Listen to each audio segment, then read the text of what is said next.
안녕하십니까 여러분, 하 원장입니다. 오늘 영상은 홍조편 영상이고요. 장인을 만나다를 늘 사랑해주셔서 감사합니다. 한 2달 전? 여름 되기 전에 영상을 찍었었는데 몇 가지 사정이 있어서 이제 업로드가 되었고요. 근데 이 원장님 정말 대단하신 분입니다. 그 분당 밑에 미금 있죠? 미금역 쪽에서 무려 20년이었나? 한 자리에서 진료를 봐오신 박준영 원장님이시고요. 피부과 전문이시고 이 홍조 치료 쪽으로 되게 유명하셔서 전국구에서 사실 찾아가시는 원장님이세요. 피부과 전문의 학회에서도 홍조 관련 강의를 많이 하시는 걸로 알고 있습니다. 어떻게 잘 모시게 돼서 저는 원장님을 물론 영상을 촬영하러 가기 위해 배웠지만 촬영하는 자체로 정말 홍조에 대해서 많이 배웠고 그걸 지금의 제 진료에도 사실 정말 잘 적용하고 있거든요. 효과도 보고 홍조로 고민하시는 분들께 진짜로 정말 도움이 많이 된 구원과 같은 영상이 될 수 있지 않을까 감히 자신해 봅니다. 영상이 그래서 길긴 한데 분명히 도움 되실 테니까 잘 봐주시면 감사하겠습니다. 그러면 영상 시작하겠습니다.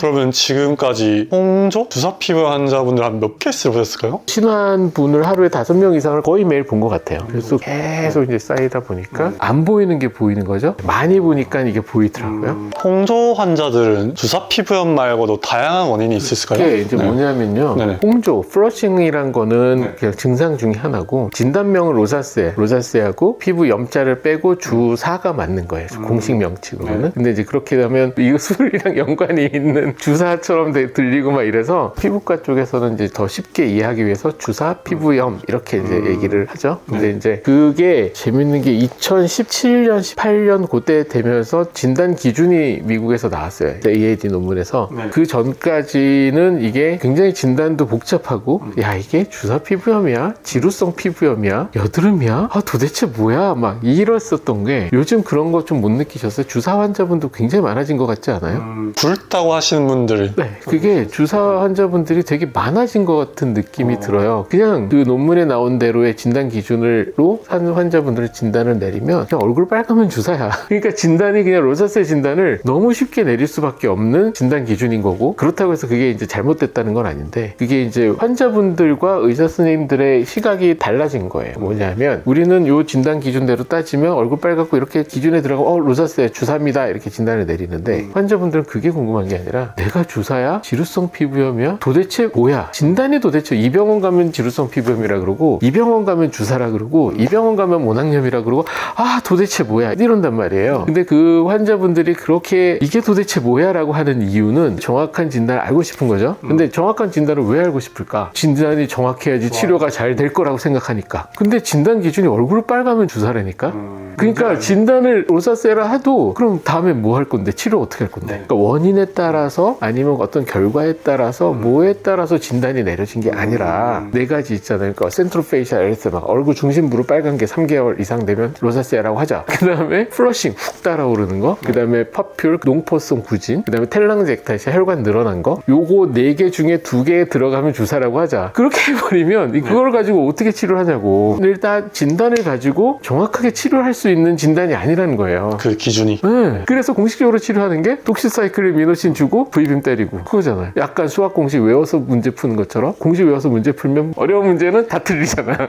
똑같아요. 현상을 가지고 진단을 내린 거기 때문에 다 헷갈린다. 그럼 저는 어떻게 설명하냐면 환자분이 도대체 진단이 뭐예요? 그러면 진료 보는 원장님의 시각에 따라서 이게 다 교집합인데 이쪽에서 보는 사람은 모낭염이라고 하는 거고 이쪽에서 보는 사람은 주사 피부염인데 그럼 가운데 이게 교집합이 걸리는데 그거 뭐 다 맞는 거다. 다 맞기도 하고 또 다 틀리기도 하고 이게 되게 애매하다는 거죠. 그러면 도대체 치료를 어떻게 해? 원인을 하나씩 찾아야지. 지금 병원의 선생님들이 원인을 찾는 어떤 노력과 원인에 대한 생각은 안 하고 증상을 가지고 진단을 하고 공식에 대입해서 문제를 풀어요. 미노신, 독시사이클 아니면 V빔 그렇게 해버리기 때문에 그러면 치료가 안 되는 거예요. 원인을 따라서 찾아야 되는데 주사 피부염의 패소피지올로지 이걸 보면은 염증성 그 다음에 혈관성 이렇게 둘로 크게 나눠서 이렇게 있단 말이에요. 그럼 그 2개를 가지고 이제 어느 쪽이냐 막 이렇게 얘기를 하는데 근데 이제 염증성 같은 경우 인플라메이션 인플라메이션이 있는 거니까 그 인플라메이션을 누가 일으키느냐, 왜 인플라메이션이 생기느냐, 그걸 하면 치료하면 되겠죠. 그 다음에 왜 얼굴이 긴장돼서 확 빨개지느냐, 그렇죠? 그럼 두 개를 같이 묶어서 이게 이제 주사 피부염의 발생 원인이다 이렇게 해서 얘기를 하잖아요. 근데 그게 되게 웃긴 게 두 개는 다른 질환이거든요. 긴장 타서 얼굴 빨개지는 거랑 염증이랑 그걸 두 개를 같이 묶어 놓으면 뭐 어떡하란 말이에요. 쉽게 얘기하면 에어컨에서 바람이 안 나와. 그러면 에어컨을 고칠 수도 있지만 리모컨 배터리 갈아 끼면 나올 수도 있잖아요. 그러니까 무슨 말이냐면 우리는 지금 선생님들도 그렇고 피부과 쪽으로 정말 죄다 에어컨만 뜯어가면서 이거 바람이 왜 안 나와 막 이러고도 있을 수도 있는 거예요. 리모컨 배터리 나가서 안 켜지는데 그거는 우리 몸에서 리모컨 어디예요? 프레임이잖아요. 정신과 쪽인 얘기인 거죠. 그래서 이제 심리적으로 되게 패닉이 오거나 너무 불안하거나 막 그럴 때 얼굴이 빨개지는 게 있단 말이에요. 그러니까 인플라메이션 쪽에 얘기를 해야지 먼저 쉬운데 여기까지 얘기 나온 김에 쪽을 얘기를 하자면 소마티제이션이라는 게 있잖아요. 신체화 증상. 그래서 사람이 엄청 강박적으로 심해지거나 우울한 게 심해지거나 아니면 패닉 어택이 오거나 그러면 신체화 증상이 나타나거든요. 뭐 예를 들어서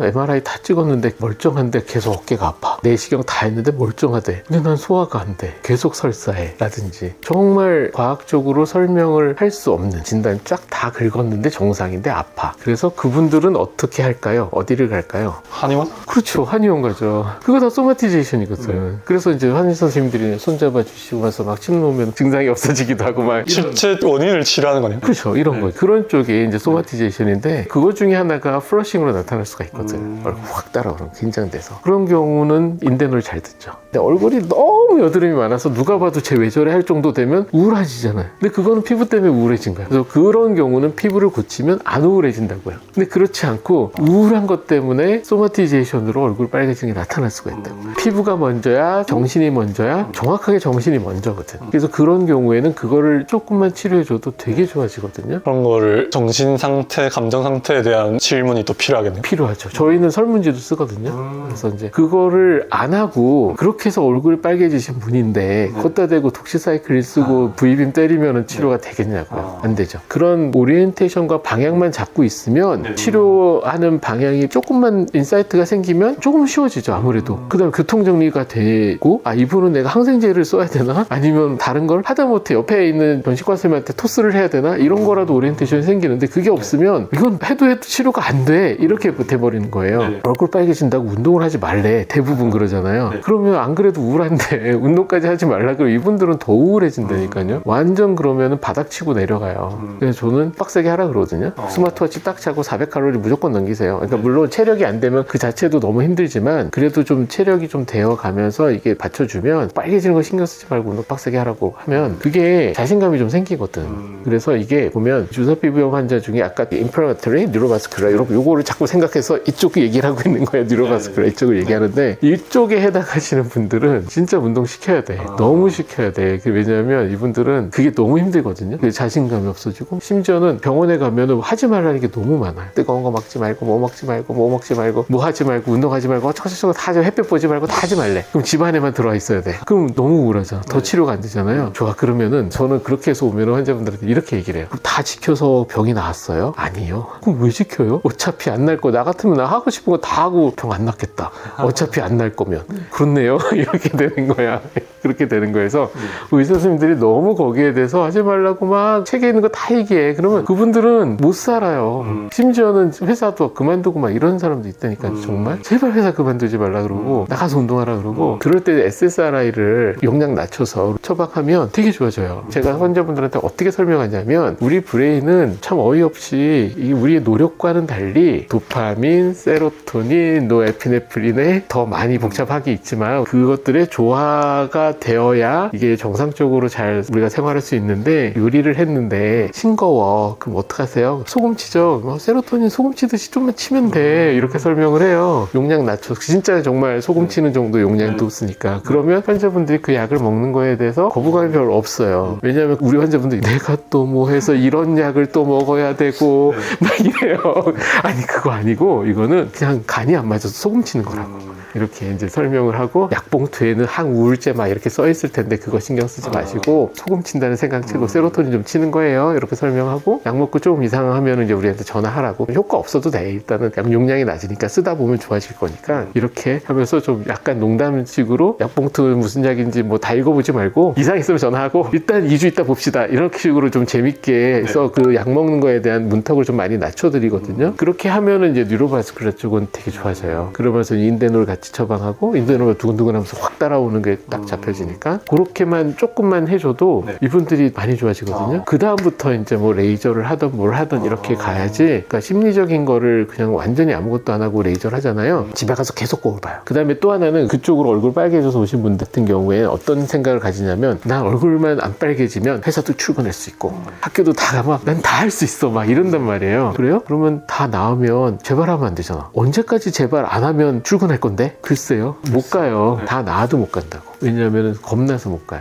재발할까봐. 그래서 치료를 하면서 출근을 시켜야 돼. 아직 안 좋아졌어도. 그럼 얼굴 빨간 거 뭔 상관인데. 그래서 환자분한테 자꾸 얘기를 해야지. 아니 하고 싶은 거 다 하고 먹고 싶은 거 다 먹고 출근도 해서 돈도 다 벌고 얼굴은 좀 빨개. 아 됐지 그럼 뭔 상관이야. 근데 똑같은 현상으로 난 얼굴이 빨개서 출근도 못하고 아무것도 못해. 그럼 이번 생 망했네. 현상은 똑같이 얼굴 빨간 거 하나인데. 근데 이제 그거까지 이제 어느 정도 컨트롤이 되고 치료가 되면 저는 무조건 출근시키거든요. 막 계속 얘기를 해서. 진료로 막 20분씩도 보고 30분 본 적도 있고 뒤에 막 대기 난리 난 적도 있고 하는데 그래도 저는 해야 돼. 왜냐면 그렇게까지 해야지 그분이 치료가 되니까. 그래서 출근해서 하면은 진짜 돼요. 그러면서 출근하면서 이거에 대해서 자기가 이겨내고 어쩌고저쩌고 하면 이제 되는 건데 안 하면은 절대 못 한다니까요. 시작을 못 하니까. 그럼 병이 안 낫고 또 어디 가서 또 막 V빔 두들겨 맞고 있을 거고 치료 안 되고 아 이거 안 되네 이거 망했다 이렇게 된다니까요. 그게 되게 중요해. 이런 쪽 얘기가. 그 다음에 이제 이쪽은 얼추 이제 얘기됐고 이쪽은 100% 모낭충이에요. 데모덱스.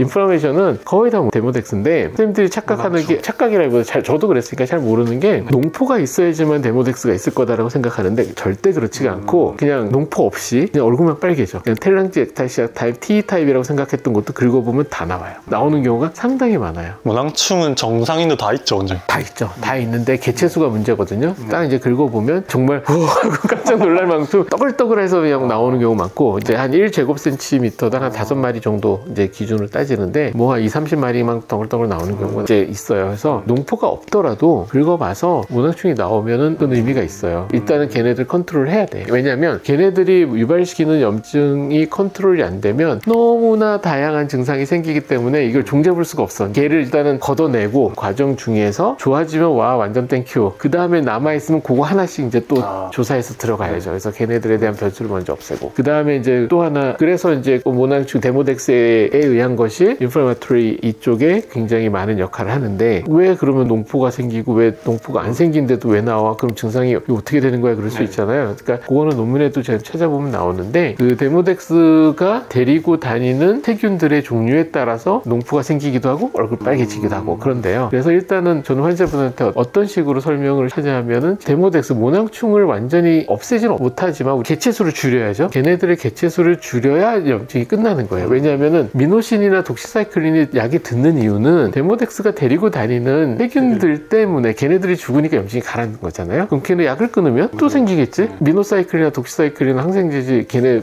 데모덱스를 죽이는 약은 아니잖아. 그러니까 데모덱스는 그대로 있고 거기에 있는 주변에 이제 세균들만 정리가 되니까 염증만 가라앉고 좋아지는 건데 끊으면 다시 생긴단 말이에요. 그럼 이제 스타크래프트로 따지면 캐리어를 떨어뜨려야지 그 인터셉터 날파리들만 떨어뜨린다고 게임이 끝나진 않잖아요. 그럼 미노신 독시사이클은 그냥 마린 메딕으로 그냥 인터셉터만 계속 잡고 있는 거야. 그럼 게임이 끝나진 않잖아요. 캐리어를 떨어뜨려야지. 그래서 게임이 끝나잖아요. 그러니까 그런 개념인 거예요. 그래서 결국 데모덱스를 해결을 해야 돼요. 데모덱스 모낭충은 왜 증가하나요? 이게 보통은 피지가 많으면 먹을 게 많고 각질이 이제 정리가 안 되면 걔네들은 이제 각질이나 피지를 먹으면서 정리하는 애들이니까 걔네들이 좋아하는 환경이 되면 잘 사는데 대개는 피부 장벽 문제, 피지 이런 문제인데 대부분 여자분들은 화장 때문에 그런 것 같아요. 쿠션 파운데이션 쓰고 막 이중 세안하고 그러면 이제 장벽이 안 좋아지고 환경이 안 좋아지면서 걔네들이 또 많이 생기고 막 이런 거거든요. 네. 그래서 이제 주사 피부의 환자분들은 얼굴이 빨가니까 출근을 하려면 또 가려야 되고 가리려면 화장을 맞아요. 두껍게 해야 되고 화장을 두껍게 하면 또 열심히 바닥바닥 또 열심히 닦아야 되고 그러다 보면 또 피부 장벽 더 안 좋아지고 약간 이렇게 되기 때문에 그거를 사이클을 한 번은 딱 끊어줘야 되거든요. 그래서 화장 습관에서부터 이런 것까지 또 정리를 해줘야 되고 그러면서 이제 데모덱스는 이제 수란트라 이버맥틴 쓰면 되니까 그리고 이제 또 심한 경우에는 EBD를 써서 이제 뜨겁게 막 제네시스를 하던 뭐 IPL을 하던 뭔가 에너지를 써서 좀 뜨겁게 계속 데펴주고 달궈주고 하면 얘네들 빨리 죽거든요. 그리고 요즘은 약간 수란트라 이버맥틴에 내성이 생긴 또 데모덱스도 생겨서 네. 그래서 걔네들은 이제 같이 EBD를 써주면 이제 빨리 좋아지니까 걔네들에 대한 어떤 치료를 해주면은 이쪽은 확실하게 좋아져요. 보통 한 2, 3개월이면은 네. 이제 거의 끝날 수가 있거든요. 근데 그거를 해결을 해주지 않고 아까 얘기한 공식대로 미노, 독시, V빔 때리면은 이게 안 좋아지죠. 데모덱스는 그대로 있으니까 거기에 대한 걸 컨트롤 확실하게 해줘야 되고 이쪽은 데모덱스, 이쪽은 아까 정신과 쪽의 문제를 좀 같이 해주고 그 다음에 이제 우리 습관을 따지면 피부 장벽 문제가 있어요. 그러니까 왜냐면 너무 열심히 닦으면 안 되는 거 요즘 사람들은 다 아는데 요건 뉴로바스큘라 쪽이랑도 또 살짝 연관이 있는 게 이쪽 환자분들은 강박이 심해요. 제가 환자분들한테 그냥 툭 던지는 말이 살을 손 몇 번 씻어요? 물어보거든요. 택배 박스 가고 나서 꼭 손 씻어요? 막 이렇게 그런 걸 한 번씩 툭툭 물어봐요. 뭐 이렇게 다른 거 물어보다가 왜냐면 되게 막 정색하고 진지하게 물어보면 막 생각하면서 막 이러니까 툭 던지면 이제 얘기하니까 그럼 아 이분 약간 OCD 성향이 있겠네 싶으면은 이제 있으신 분들이 화장 지울 때 얼마나 열심히 닦겠어. 그럼 피부 장벽이 버티나? 그러니까 피부 장벽이 안 좋으신 분들은 다 이렇게 물어보면 뭔가의 강박이 좀 있어요. 거의 정신과 의사시겠네요. 근데 이게 다 연관이 없을 수가 없는 게 자꾸 보다 보면 그게 있어. 그래갖고 환자분들한테 그거를 설명하고 그거를 어떻게든 손을 안 대게끔 해야 돼. 그분들은 뭔가 하는 게 더 쉬워. 그 사람들한테 안 하는 게 더 어려워. 2번 닦고 1번 닦게 하고 최소한 그거를 맞춰 가야 되는데 근데 환자분들이 또 경험을 못 해봐서 못 하는 거예요. 그러니까 뭐냐면 자기는 루틴하게 항상 그래왔기 때문에 그게 당연하다고 생각하는데 진짜 내가 하는 대로 하면 정말 꼭 해보라고 막 하면 해갖고 오시면 대충 닦았는데 피부 좋아져요. 막 이런 사람 분명히 있거든요. 네. 경험을 하면 하는데 경험을 못 해봐서 못 하는 거랑 저희가 이렇게 하고 바깥에 우리 직원한테 야 이거 설명드려 그러면 우리 실장님이 또 앉혀놓고 또 막 세안은 어떻게 해야 되고 대충 하셔야 되고 막 설명하거든요. 근데 그러면 진짜로 좋아지시는 경우가 되게 많아요. 그래서 성격적으로 좀 강박 있는 경우가 되게는 많고 대충 하시는 분들은 피부 장벽이 깨질 일이 없어요. 그래서 병원에 별로 안 와. 근데 이제 진짜 너무 꼼꼼하게 이러신 분들은 열심히 닦고 막 열심히 하다가 피부 장벽이 다 깨져갖고 오는 거라서 은근 쪽이 강박도 있고 좀 심하면 더 심해지면서 신체화 증상도 생기고 막 이런 거거든요. 그래서 요거 한번 생각해 보세요. 입술이 텄어. 그럼 엄청 힘들죠. 밥 먹기도 힘들고. 그래서 계속 침 바르잖아요. 그럼 점점 더 힘들잖아요. 근데 어느 순간 없어지죠. 나 언제부터 안 괜찮아졌네? 요 현상이 얼굴 전체라고 생각하면 해봐봐요. 얼굴 빨갛고 따갑고 막 너무 힘드니까 막 계속 막 시키려고 막 더 식염수 팩 같은 거 하고 막 알로에 젤 같은 거 붙이고 그럼 붙일 때는 시원하니까 그게 우리가 침 바르는 거랑 똑같은 상황인 거예요. 근데 우리 환자분들한테 그거를 설명을 하고 약을 쓰는 거지. 이제 예를 들어서 프리가발린도 그렇게 통증 줄이니까 그런 걸 써서 통증을 줄이게끔 하고 해서 어떻게든 신경을 안 쓰게끔 만들어서 어느 날 좀 나아졌네 이렇게 만드는 거가 사실 로사세아 환자분 치료에서는 되게 중요하거든요. 인플라마토리는 그냥 수란트라 쓰고 그냥 약 바르고 레이저 빵빵 여드름 치료하듯이 막 그러니까 화상 입지 않을 만큼만 적당히만 뜨겁게 계속 데펴주면 문항충 치료 되거든요. 그러니까 그거는 그냥 그렇게 치료를 하면 돼. 근데 이쪽이 지금 어렵진 않은데 알면 쉬운데 너무 생소하니까 생각조차를 잘 못하니까 여기에 대한 오리엔테이션이 있어야 된다는 거지. 그래서 제 나름대로 이렇게 진료를 보고 있고 사실은 그 의대 다닐 때 다 배웠던 거야. 의대 다닐 때 책에 다 있고 그리고 아주 깊이 있는 것들도 아니야. 아주 슈퍼피셜한 부분이잖아요. 그 정도의 것만 잘 모아서 딱 적용만 해도 많이 달라지죠. 그럼 아까 말씀하신 그 큰 틀? 인프라마토리 뭐 데모덱스나 뉴로베스크라 말고 얻어 걸리게 되는 원인들 같은 건 또 어떤 게 있으셨을까요? 접촉 피부염에 대한 뭐 알러지 생길 수도 있었고 향수 때문에 생기는 경우도 있었고 그다음에 그런 패턴이 있는데 여기 로사세아는 데모덱스가 사는데 위주로 일단 생기기 때문에 피지선이 분포된 위주에 생기거든요. 그러니까 피지선이 없는 데에서 생기면 다른 걸 의심해 봐야 돼요. 커플이 이렇게 빨개져 있다? 그러면 이분 로사세아 아니네? 왜냐면은 이게 눈 주변에 피지선이 없는데 뭔가 빨간 게 있다? 그럼 접촉 피부염 같은 거 찾아볼게 이럴 수도 있고 그 다음에 요 광대 쪽에서 특히 특히 여기가 더 빨개, 새빨개. 그러면 되게 팩 같은 거 있잖아요. 시키려고 생리식염수를, 그러니까 셀프로 피부 장벽 깨트려서 주사 피부염 셀프로 만드신 분들. 왜냐면 그 생리식염수를 뭐든 이렇게 되면 여기가 제일 많이 닿게 되거든요. 그래서 여기만 또 새빨갛게 되는 경우는 아, 이분은 배리어 깨져서 왔겠구나. 약간 이런 느낌. 그 다음에 이제 SLE 같은 경우는 여기 타고 넘어가잖아요. 예, 이런 거 패턴 좀 봐야 되고 피 검사하면 알 수 있고 그런 식으로 자꾸 이제 보다 보면은 뭐가 이제 걸리기도 하고 패턴별로 이제 약간 노하우가 좀 생겨서 그래도 처음에 이제 주사 피부염을 너무 어렵다고만 생각하지 마시고요. 데모덱스 검사도 좀 한번 해보시고 요즘 마크뷰 많잖아요. 그래서 한 번만 딱 찍어봐서 피지 분피 피지 엄청 많은지 적은지 문화충 긁어서 데모덱스 나오는지 아닌지 그 다음에 이제 막 얘기해봐서 이분이 약간 어떤 성격적인 성향이 어떤지 그런 거를 자꾸 얘기하다 보면 방향이 잡히기도 하니까. 근데 그렇지 않고 그냥 처음부터 딱 덤비면 되게 어렵죠. 근데 그렇게 생각하고 시작하면 생각보다 또 그리 어렵진 않다. V빔에 대해서는 그러면 어떻게 생각하십니까? V빔 되게 좋은 장비죠. 그래서 혈관 늘어난 거 치료하기에는 정말 최고 좋죠. 그리고 이제 데모덱스 치료하고 나서 약간 잔불처럼 남아서 붉어져 있는 경우 그러니까 데모덱스를 해결하지 않고 V빔만 때려서는 절대 해결이 안 돼요. 그래서 데모덱스 해결하고 검사했는데 안 나와. 근데 아직도 좀 빨갛네? 그러면 이제 V빔 써주면은 붉은 거 빨리 좋아지고. 그러니까 이게 저라고 해서 뭐 저만 쓰고 있는 특수한 레이저가 있는 기계 거야. 장비가 그런 거 지하실에. 없잖아요. 그런 거 없잖아요. 다 똑같죠. 기계 다 똑같이 쓰는데 파라미터가 뭐 어쩌고 저쩌고 그것도 아니에요. 그럼 왜? 타이밍. 언제 얘를 쓰느냐. 환자분을 어떻게 지금 케어를 해놓고 멘탈도 어떻게 마인드를 셋을 잡아놓고 데모덱스 같은 거 해결 다 해놓고 그 다음에 화장품 정리 싹 해갖고 피부 장벽도 내가 이분을 안 깨뜨릴 자신 있는 타이밍에 어느 타이밍에 들어가느냐로 결과가 다른 거지 뭐 특별하게 막 뭐 이런 거 아니에요. 그러면 어떤 주사 피부염 환자가 왔다? 라고 쳤었을 때 대략 한 몇 번 정도의 진료를 가지면 좀 해결이 되는? 일단은 표지는 엄청 오래 보고요. 그 다음에 이제 2주에 한 번씩, 3주에 한 번씩, 그 다음에 아까 강박이 되게 심하신 분들은 2주 있다 오라 그러면 아마 분명히 난리가 나겠다, 치료가 안 되겠다 싶어갖고 그런 분들은 매주 하고 그래서 2주에 한 번씩 기본으로 해서 한 3개월 정도면은 방향은 어느 정도 잡혀서 인플라메토리 쪽에는 거의 해결이 되고요. 그 다음에 이제 뉴로바스큘러 쪽은 아, 이렇게 하면 되는구나 라는 정도까지는 충분히 만들 수가 있어요. 그 다음부터는 이제 또 다음 단계를 하든지 그분이 아, 저 이 정도면 제가 한번 해볼게요 막 이러기도 하고 얘기해서 가면 되니까 그게 뭐 1년, 2년 뭐 이렇게 가는 건 절대 아니고 2달, 3달 안에는 어느 정도 방향은 다 잡히는 편이에요. 원장님은 이 주사 피부염 환자를 진료하는 게 재미있으신가요? 이게 동전의 양면인데 재밌기도 하지만 반대편에서는 되게 힘들기도 하죠. 약간 그럴 왜냐하면 것 기분이 말도 듭니다. 이제 많이 해야 되고 이 환자분들이 또 설명을 또 다 해야 되고 또 이해시켜드려야 되고 하지만 또 보람도 되게 많고 또 힘들기도 하고 그런데 아, 이 세상에 이 정도 안 힘든 일이 어딨어. 내가 이게 또 나름의 길인가 보다라고 생각을 하고 있어요.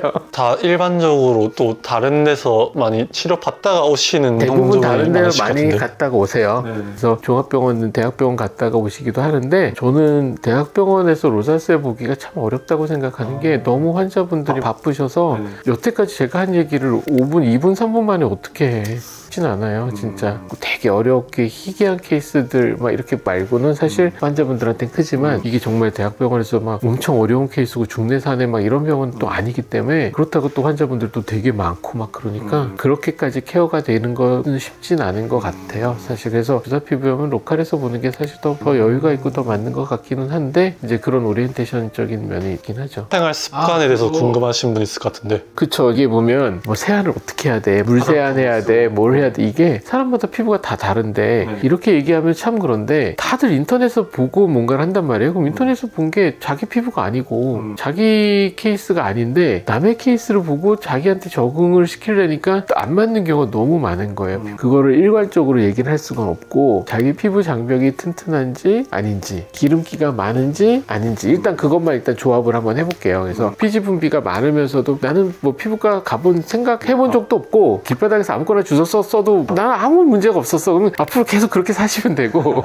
예민한 피부에서 건조한 사람인지 아니면 기름기가 많은 사람인지 그러니까 아토피가 있거나 진짜 막 마른 각질 막 나오면서 정말 모공도 한 개도 없어 그러면서 되게 건조해 막 이러신 분들은 그런 분들은 보습제를 진짜 잘 발라야 돼요. 그리고 항상 뭔가도 좀 덮어줘야 되고 세안도 좀 조심하게 해야 되고 근데 기름기가 많으면서도 그러면 물 세안만 하면 안 돼요. 세안할 거 닦아주되 거기에 맞춰서 피부 장벽을 좀 만들어주는 그런 이제 보습제를 뭔가를 쓴다든지 필요하면 하면은 일시적으로 어떤 치료를 받는다든지, 그러니까 이게 사람마다 달라서 건조한지 아닌지는 모공을 보면 알아. 일단 난 모공이 넓으면서 기름기도 이렇게 붙어있고 하면은 거의 100% 지성 피부니까 그러면서 건조한 건지 아니면 그렇지 않으면서 건조한 건지, 건조함을 안 느끼는 사람은 굳이 막 뭐 신경 써서 관리할 필요는 없고 건조한데 기름기가 많은지 아닌지 한 단계씩만 조금만 더 생각을 하면 되는데, 나는 건조해 라는 거 하나 갖고만 생각을 하면 이게 엉뚱한 관리를 할 수가 있어서 피부 타입에 대해서 한 단계만 더 한번 생각을 좀 해봤으면 좋을 것 같아요. 세안 같은 경우에는 무조건 깨끗하게 안 해도 된다. 화장품을 뭐 열심히 닦으려 하잖아요. 그러다 피부 장벽 다 깨지니까 좀 제발 좀 남겨도 된다고 얘기하거든요. 어차피 각질 떨어져 나오면서 정리할 거고 그렇다고 화장을 안 지우고 자라는 건 아닌데 다음날 세수할 때 또 하잖아. 그러니까 그거를 닦으려고 너무 그럴 필요는 없다는 거고요. 그 다음에 또 하나는 자외선 차단제를 얘기할 수밖에 없는데, 자외선 차단제를 너무 주사 피부 환자분들이 열심히 쓰려고 노력을 해요. 왜냐면 자외선 차단제를 쓰라고 그렇게 교육을 받으니까. 이게 그래야지 자외선이 또 주사에 안 좋다 막 이래가지고. 근데 자외선 차단제는 항상 이게 저울질을 해야 돼. 이 자외선 차단제를 쓰고 지울 때 내 피부가 망가져서 나빠질 거, 햇볕을 세게 봐서 내 피부가 안 좋아질 거, 두 개를 저울질을 해서, 예를 들어서 오늘은 뭐 11시부터 한 2시까지 그냥 정말 바닷가 가서 놀 거야, 애 때문에 수영장을 가야 돼. 그럼 써야지. 근데 오늘은 그렇지는 않은데 그러면은 자외선 차단제를 꼭 써야 돼? 아니면 모자 하나만 쓰고 나가는 게 어떨까? 약간 이렇게 고민을 하셔야 된다는 거예요. 왜냐면 매일 그렇게 쓰다 보면 주사 피부염처럼 피부 장벽이 약하신 분들은 그냥 버텨내질 못하니까 자외선 차단제도 잘 지워지는 거 써야 되고, 워터프루프 이런 거 말고 정말 SPF 수치 완전 낮은 거 30 아래자로 써도 되거든요. 쓱 한번 닦으면 닦아질 거. 이런 거를 좀 생각해봐서 써야 되는데, 지금 같은 시즌 되면 항상 언론에도 나오는 게 자외선 차단제는 500원짜리 동전만큼 해서 2시간마다 써야 되고 피부 덧바르고 피부과 교과서에도 그렇게 나와 있으니까. 근데 그거는 캘리포니아나 마이애미에서 서핑 타는 애들 얘기고, 진짜 미국에서 정말 그렇게 해서 맨날 서핑 타고 노는 애들 얘기고, 우리나라에서 지금 미세먼지도 있고 그냥 출퇴근만 하는데 뭔 500원짜리 동전에 뭐 덧바르고 뭘 어떻게 그렇게 하냐고. 아니라고. 오히려 그렇게 하다 보면 지우다가 피부가 더 예민해지는 경우 훨씬 더 많아요. 그래서 정말 그냥 가볍게 싹 출근할 때 그냥 뭐 햇볕 얼마나 본다고, 대부분 실내에 있으니까. 유리창 물론 자외선 UVA는 들어오긴 하지만 그래도 어느 정도 이게 되니까 너무 자외선 차단제를 열심히 써서 지우다가 피부가 망가지고를 항상 고려를 해야 돼. 그러니까 모든 사람이 그렇다는 게 아니라 로사세아가 있거나 약해서 인플라메이션을 통해서 어떤 뭔가 피부 질환이 있으신 분들은, 그런 불편함이 있으신 분들은 항상 생각을 해서 이거를 저울질을 해야 돼. 그러면 햇볕 때문에 어떡해? 나는 자외선 차단제 못 써? 막 이럴 수도 있잖아요. 또 비타민 C를 좀 잘 이용하면 돼요. 왜냐면 그 비타민 C가 항산화제잖아요. 자외선을 받으면 프리 라디칼이 생겨서 그 프리 라디칼이 세포에 DNA 손상을 입혀서 블라블라블라 나오잖아요. 그 프리 라디칼을 없애는 게 항산화제인데 가장 강력한 게 비타민 C니까 비타민 C를 앰플을 쫙 발라놓고 그 위에다 자외선 차단제 살짝만 덮어도 자외선 차단제가 놓쳐서 흘린 애들을 커버를 해주는 거죠. 더블 디펜스, 이중 방어, 약간 그런 개념으로. 그렇게 되면은 세안할 때 크게 문제는 없거든요. 그런 방식을 써도 되고, 비타민 C 같은 경우 피부가 약하신 분들은 처음에 딱 바를 때 아싸 하거든요. 왜냐면 pH가 낮아야지 효과가 있기 때문에. 비타민 C 풀을 샀는데 발랐는데 처음에 아싸하게 따가운 게 없어. 그러면 의심을 해봐야 돼. 이거 제대로 된 거 맞아? 그러니까 그 제품에 대해서 좀 의심을 해봐야 돼. 어쨌건 그거를 좀 얇게 쓰고 그 위에다 자외선 차단제를 바른다든지, 약간 그런 방식으로 생각을 할 때 어떻게 하면 세안할 때 가볍게 할 수 있을까를 연구를 하는 거예요. 내 피부에 맞춰서. 그러니까 뭐든지 세안하는 과정에서 내 피부가 예민해지는 그 문제가 발생하는 거니까 어떻게 하면 내가 세안을 가볍게 할까? 그거를 연구하면 피부 장벽은 상당히 지킬 수 있어요. 근데 무조건 약산성 세안제를 써야지. 그거 하나만 생각하면 약산성 세안제를 가지고 오래 문지르고 있으면 또 그거 자체로 무슨 상관인데. 그러니까 어떤 제품을 쓰느냐가 아니라 어떻게 하면 최대한 짧고 가볍게 세안을 할 수 있을까를 연구를 하셔야 된단 말이에요. 그래서 대부분 사람들이 무슨 제품을 쓰고 난 약산성 세안제를 쓰고 뭘 써서 뭘 쓰니까 난 거기까지만 생각하면 안 되고 조금 더 이제 한 번 더 생각을 하셔야 돼서, 결국에는 연구하는 방향이 어떻게 하면 세안을 가볍게 할 수 있을까로 연구를 하시면 돼요. 그런데 이제 이렇게 얘기하잖아요. 근데 우리 환자분들은 되게 아까 강박이 있다 그랬죠. 그래서 그분들이 생각하는 대충과 내가 생각하는 대충은 차원이 달라. 그래서 또 자꾸 또 얘기를 해야 돼. 거기에 대해서 생각을 좀 해봐야 돼. 그러면 이렇게 홍조에 대해 고민하시는 환자분들이 홍조 치료를 좀 잘하는 병원을 알고 찾아갈 수 있는 방법이 있을까요?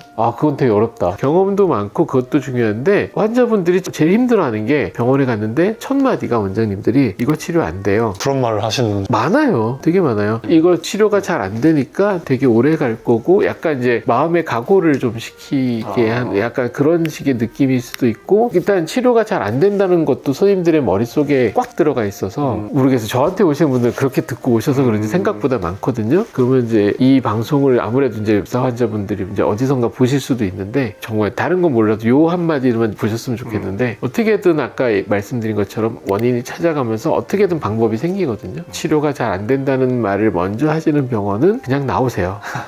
진짜로. 왜냐하면 그거는 치료 경험이 없으시기도 하고 그 환자분의 마음을 생각하시지 않으시는 거기 때문에 계속 오래 간다고 해서 쉬운 치료가 되지는 사실은 않아서 긍정적으로 하시는 선생님이랑 관계를 가지고 치료 가는 게 맞을 것 같고요. 이거는 뭔가 노하우도 중요하지만 열정, 그 열정과 의지. 끈기와 그 환자분을 어떻게 이런 게 사실은 더 중요할 것 같아서 그 병원 선택에 있어서는 그런 면이 더 중요하지 않을까 생각을 해요. 안 그래도 나 힘들어 죽겠는데 이거 치료 안 된다 그럼 나 앞으로 어떻게 살지? 그 생각들을 많이 한다고 하시더라고요. 근데 실제로 이 질환이 그렇지가 않거든요. 제일 먼저 드는 생각이 나 어떡하지? 이 생각부터 들었다는 거예요. 그거는 또 아니니까. 이 홍조 주사 피부로 고생하거나 고민하는 분들께 한 말씀 부탁드리겠습니다. 우선은요 치료될 수 있다. 그 다음에 좀 자신감을 가지시고 나오시라. 얼굴 빨개니까 이것도 못하고 저것도 못하고 그러지 말고 어차피 이렇게 생각 한번 해보자고요. 어차피 치료 안 될 거면 하고 싶은 거 다 하고 살면 되지. 차라리 어차피 그러면 다 지킬 거 안 하고 다 안 했는데 치료가 안 돼. 그럼 왜 그러고 있냐고.